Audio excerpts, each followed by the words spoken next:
Welcome to Meet Your Nominee. I'm Evan Reel from The Hollywood Reporter, and today I am with Emmy nominee Brandon Victor Dixon. How's it going? I'm well. How are you? I'm doing good. You must be doing really well. You're nominated for an Emmy. I am doing very well. You're nominated for Outstanding Supporting Actor in a Limited Series or Movie. How does it feel? Does it feel real yet?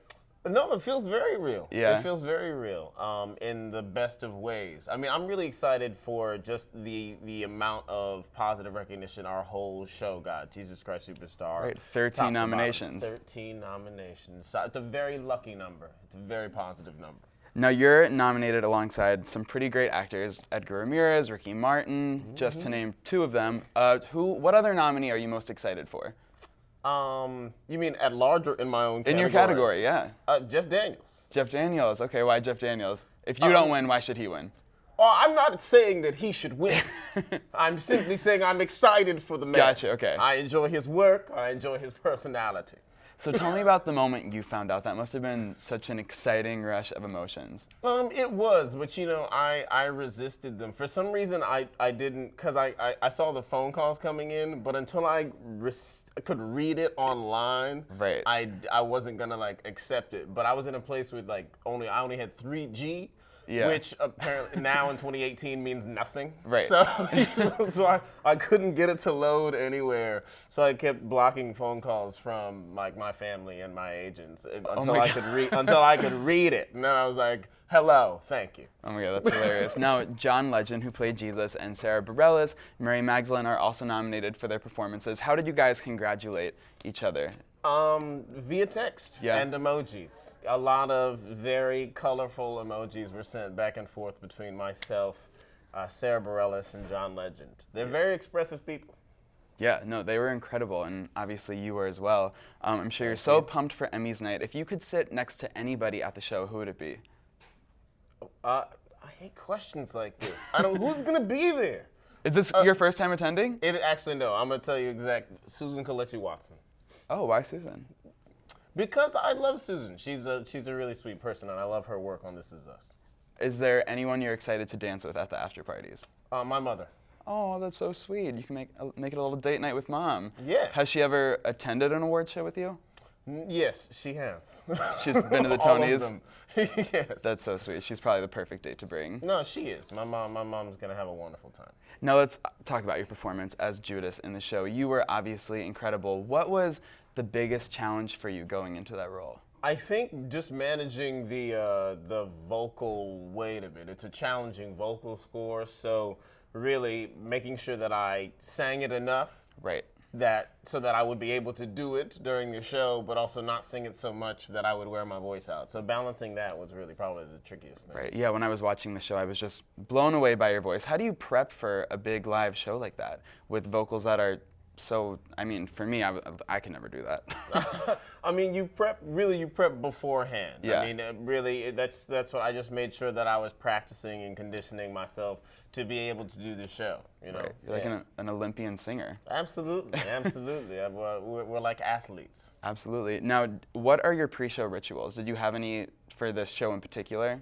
Not specifically for this show. I think I pretty much have a similar ritual for most of my shows. I do a meditation.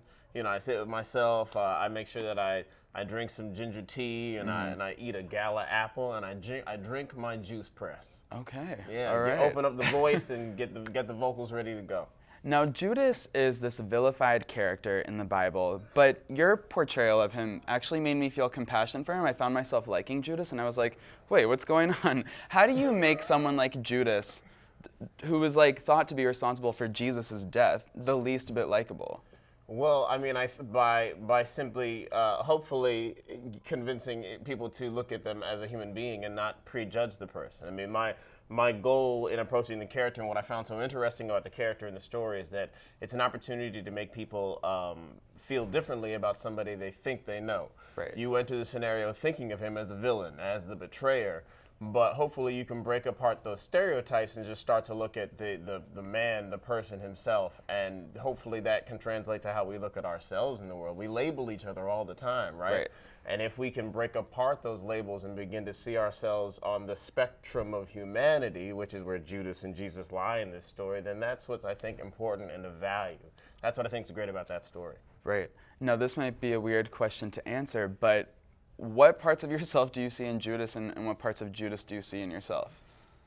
I see commitment in Judas. I see that to myself. Commitment to truth, no matter what the status quo may be, no matter what the messages that are being given are, and also questioning one's actions. Questioning the commitment to that, questioning one's ideology. I think both Judas and Jesus in the show, they question the choices they've made because of what they believe God has told them to do. They respond to God throughout the show, but we never hear from or see this entity. And in the end, they find them both questioning, well, am I going to be damned for all time? And Jesus is on the cross. He says, why, God, have you forsaken me? He says, before I was inspired, now I'm sad and tired. They're struggling with the understanding of the actions that they're going through and the beliefs that they have. Right. Do you have a favorite moment from the show that you think is maybe the best representation of Judas's character? I think Heaven on Their Minds, the opening number. I think it's one of the best opening numbers in any narrative, and it completely just distills for you the relationship between Jesus and Judas and the circumstances at the time. And Judas says, listen, Jesus, to the warning I give. Please remember that I want us to live, but Right. It's sad to see, our chances weakening with every hour. He's imploring his friend just to put a halt on what's going on so that we can all kind of regroup. Right, totally. Now, where did you draw your inspiration from? Did you look back to the original Broadway production, the 1973 film, the 2000 film? What was the research process like? Carl Anderson from the motion picture. He was absolutely my blueprint. I mean, I had seen or heard a couple of versions once I started to work on the show, but once I locked into Carl Anderson, and I started listening to his vocals, I was like, that's the standard. What was it about? Better than that. What was it about Carl's performance that you were particularly drawn to? His vocal choices, really. He's in the pocket, right? And so every choice he made was informed by the storytelling, informed by the emotion that he was instilling into the character and into the story. And that's where the most valuable choices lie. Yeah. The story is centered on the struggles between Jesus and Judas that we don't hear about in the Bible. Obviously, you got to spend a lot of time working with John Legend. What was that process like for you? What was the best part about collaborating with him? The best part about collaborating with John is that you see the commitment he has to his own work, his own music, and the things that he's kind of created and put out into the world, and to see him step away from that into somebody else's creation, into Sir Andrew and Sir Tim's creation, with the same level of commitment. I think that was what was most enjoyable, and I think even inspiring to see him do, and to meet him on that plane was really lovely. Now, you're obviously no stranger to bringing real-life characters back to life. In Hamilton, you played Aaron Burr, Time to time. who was also a controversial figure, sort of like Judas. He was thought of as a villain. How did that experience playing Aaron compare to playing Judas? This might be this might be an indictment of self, but I didn't actually recognize the parallels until somebody else had mentioned it to me. Actually, an interview I was doing. And then once I thought about it, it does seem pretty obvious. But I think you're right, that those same elements. You look at Aaron Burr as the betrayer, as the one who shot Hamilton, and what Lynn managed to do with Hamilton is you actually see the story from Burr's perspective, and you see him as a human being. You see the struggles that Burr had, and what drove Burr to make what ultimately was the wrong decision, but you see it from both sides of the story, and I think that's important. That's crucial.